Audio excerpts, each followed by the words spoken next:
So good day, ma'am. I'm Lian May Geronimo Pili from BSN2C Group 2. And today I will be demonstrate the suctioning. So let's define what is suctioning.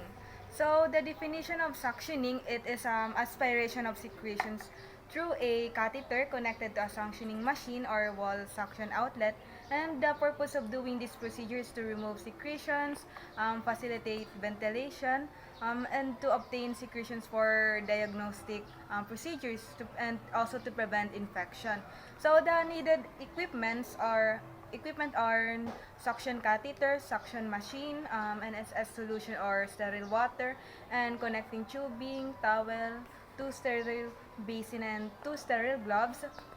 We also need stethoscope, pen light, pulse oximeter, and the procedure is um, let's verify first the doctor's order na kung anong size ng catheter, type ng solution na gagamitin natin, and then yung airway na need suction such as nose, mouth, or trachea, then kung ilang pressure yung gagamitin. And next is pupunta na tayo sa patient's room, explain natin sa patient what are we going to do, kung bakit siya importante, and how he or she can cooperate. And then let's inform then yung client that suctioning will relieve breathing difficulty, and that the procedure is painless but may be uncomfortable, and it can be stimulate cough, gag, or sneeze reflex. And then next is let's assess the need for suctioning, such as gurgling respirations, restlessness, vomitus in mouth, drooling, and then assess din natin po yung nearest or yung butas po ng ilong ng patient, and then let's wash hands. Then observe din natin yung other appropriate infection control.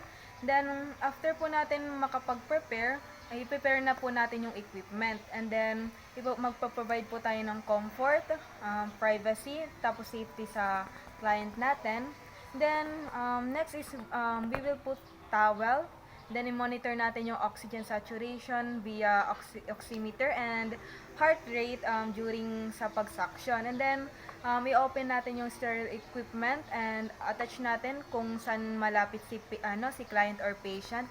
And then indicate din natin yung date and time sa pag-open natin. And then i-open natin yung sterile basin, then ilalagay po natin yung NSS solution, sterile water, or 18 inches above ng basin. Then itetest po natin yung suction machine, tapos hyperoxygenate natin yung client. Then next po is maglalagay po tayo ng gloves, both hands. Then i-designate po natin yung one hand as our dominant one, yun yung sterile, and yung other hand is yun yung po yung contaminated. And then with our sterile glove hand, we will pick up the catheter and then attach po natin to sa suction unit. Then next is let's make an approximate measure of the depth and then yung insertion po ng catheter, and then itetest po natin yung equipment. Then next po is i-measure din po natin yung distance natin, yung distance po between the tip of the client's nose and the earlobe, or mga about po 13 cm, 5 inches for an adult. Then next po is mark the position on the tube with the fingers of the sterile glove hand.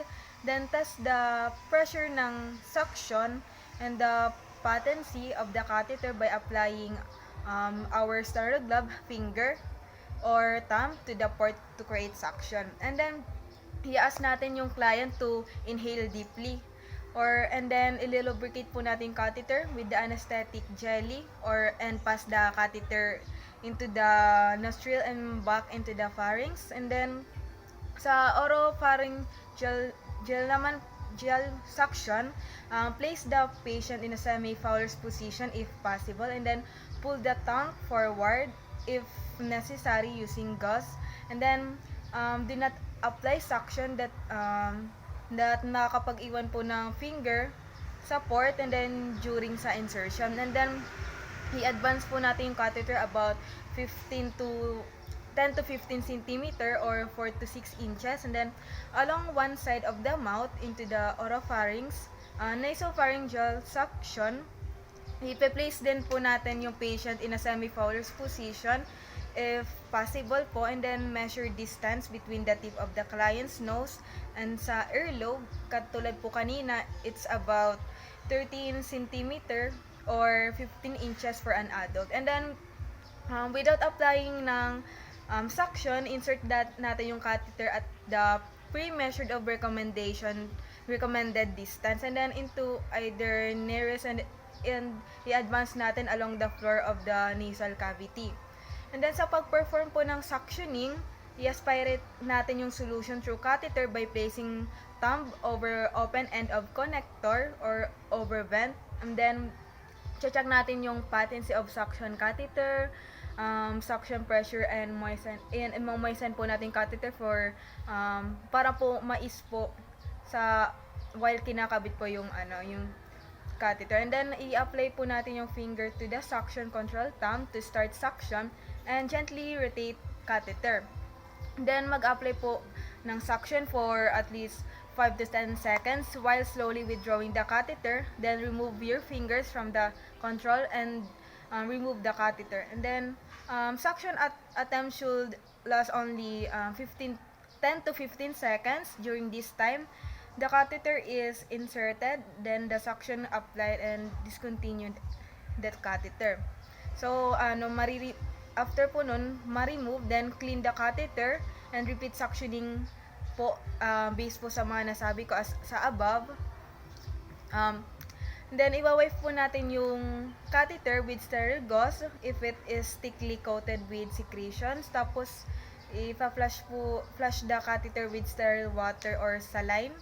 And then, relubricate the catheter and repeat suctioning until the air passage is clear. Then, allow 20 to 30 seconds intervals between suctioning and limit suctioning to 5 minutes in total. Tapos, alternate nares for repeat suctioning, and then encourage natin to client para huminga ng malalim and to cough between suctions, and then move the secretions from the lower airway into mouth and upper airway. Then next po is let's obtain the specimen. If required, use a sputum trap. And then next po is when suctioning is complete suction gum line between the cheeks and other tongue, suction mouth last to prevent contaminating catheter. Then after po ng let's promote client comfort. Mag-offer po tayo to assist the client with oral or nasal hygiene. And i-assist po natin yung client to position that facilitates breathing para po mas maano po yung paghinga niya. And then i-dispose po natin yung equipment and ensure availability ng next suction para po sa mga next na gagamit. And then i-empty and rinse din natin yung suction container as needed, and then change the catheter container daily. Then i-assess din natin yung effectiveness ng suctioning. I-auscultate natin yung client's breath sounds to ensure they are clear of secretions, wala nang natira. Then observe skin color, dyspnea, and level of anxiety. Then i-re-assess natin po yung client, and then like kung may secretions pa ba sa mouth or sa nose, or kung ano na ba yung nafe-feel niya. And then aftercare, hand wash, documentation na. And then kung ano yung reaction ni client during the procedure.